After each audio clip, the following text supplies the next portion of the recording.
Today, we're busting myths of the corporate world. Is internal promotion dead?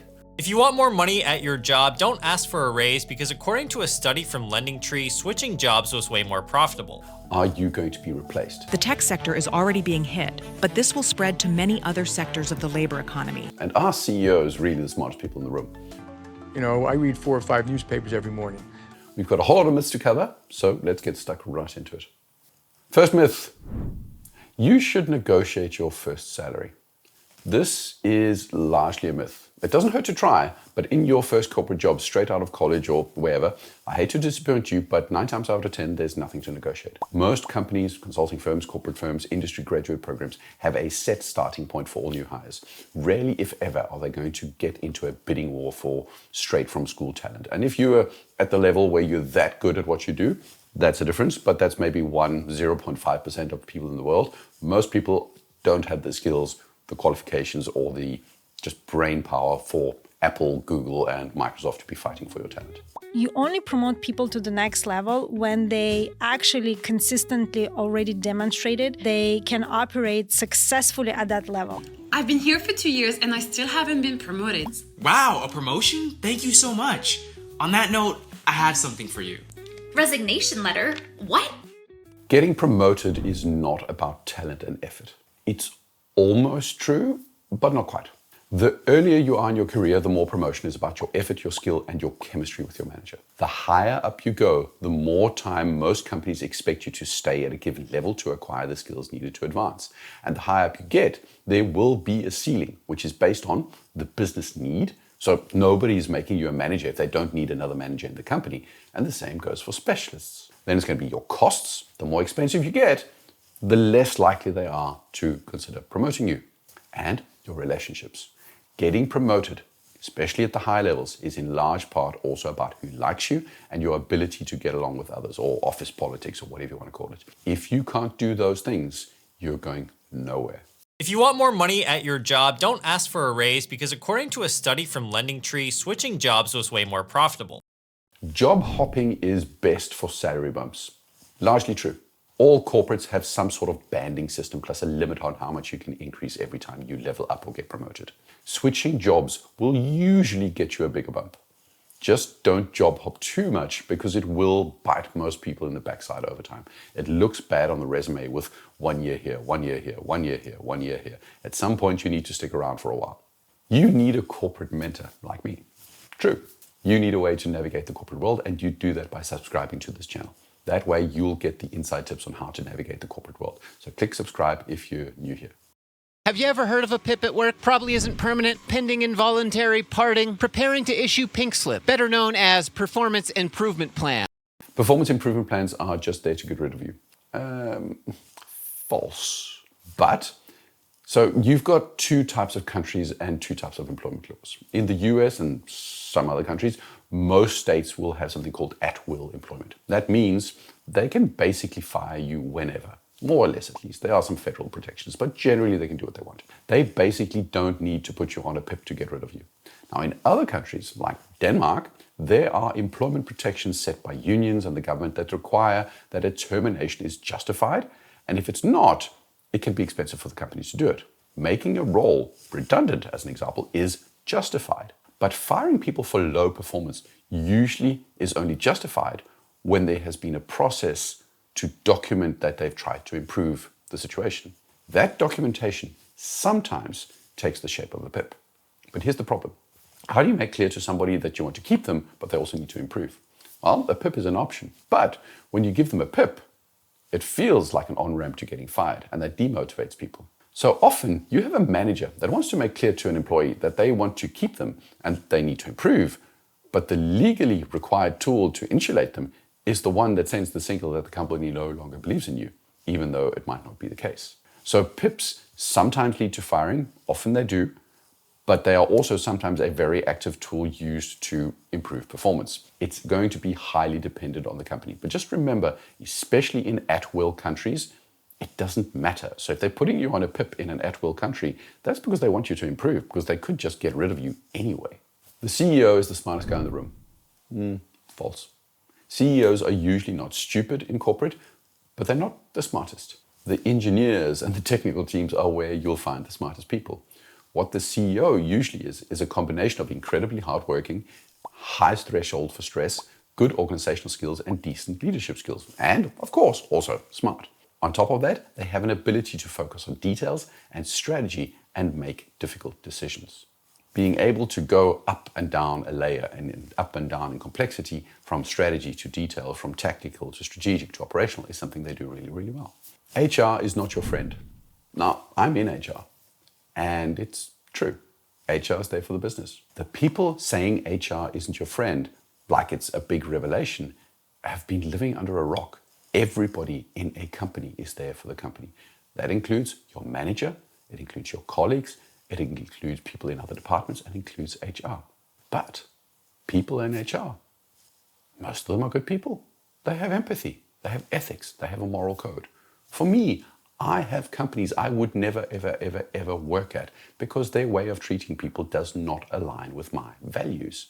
I can't do my job if employees can't trust me. I can't do my job if employees can't entrust my employees.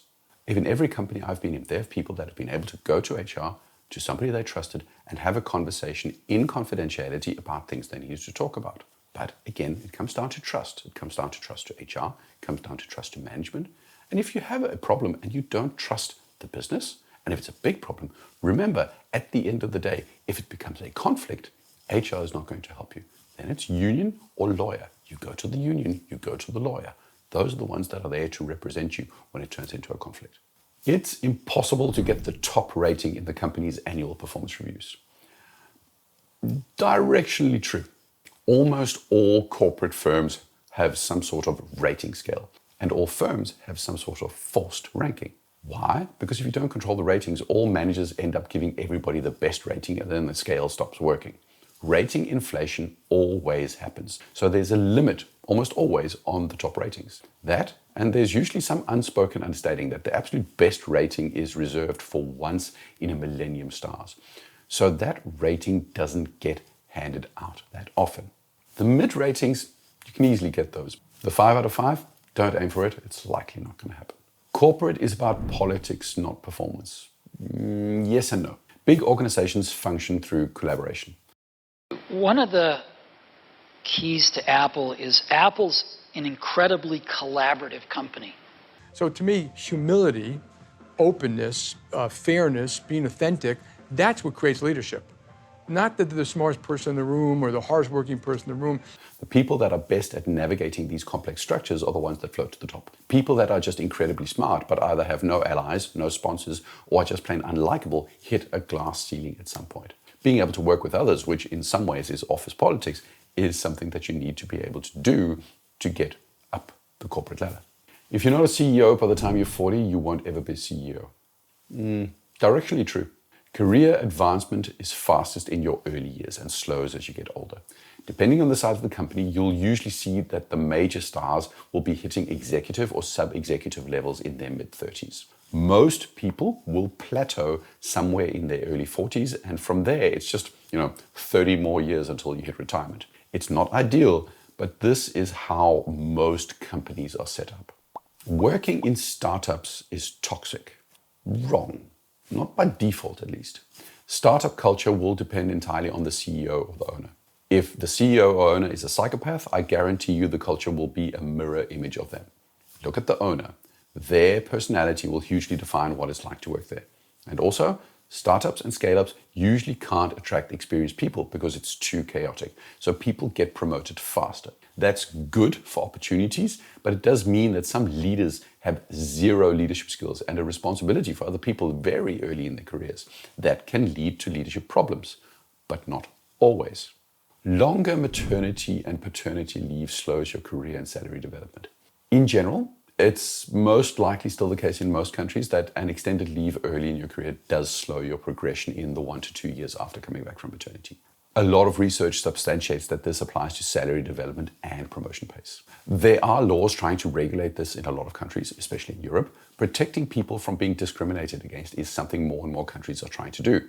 Some companies also have policies in place to avoid unfair discrimination. It's changing, but for now, it probably still is the case that you slow down a little bit in a lot of companies. Not all, but on average. You haven't heard back from the interviewer, that means you're out. 9 times out of 10, true. Take note of how fast interviewers are getting back to you while you're interesting. The moment they slow down, that's when you know you're no longer relevant to them.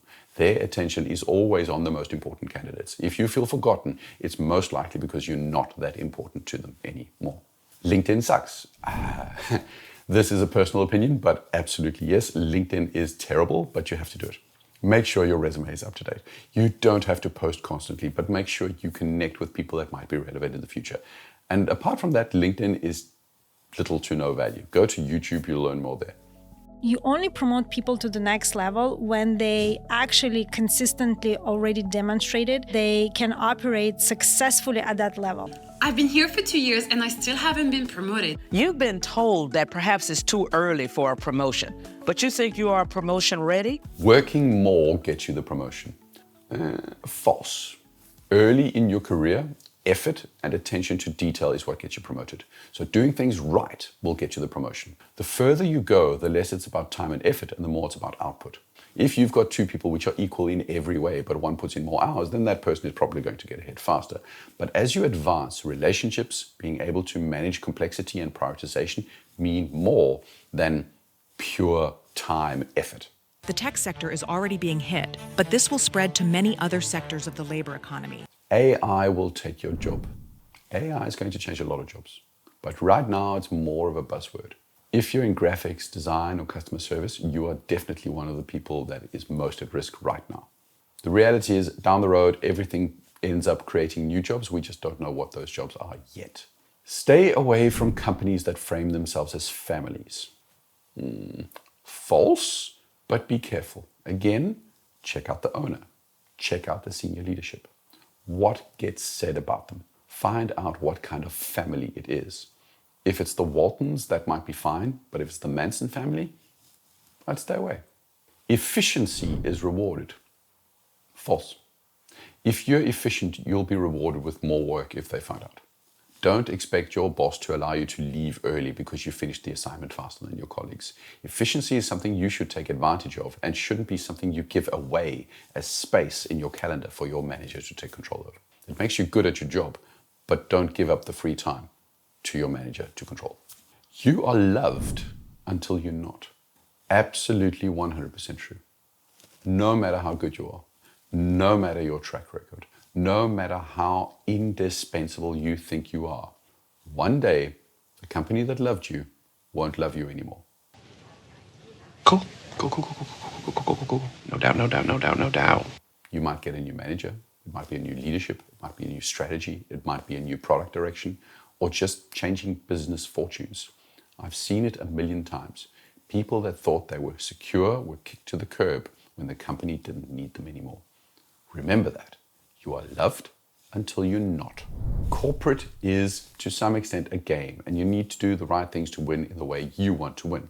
I hope you learned something, and I hope to have you back again in the future. Remember to subscribe, leave a comment. See you soon.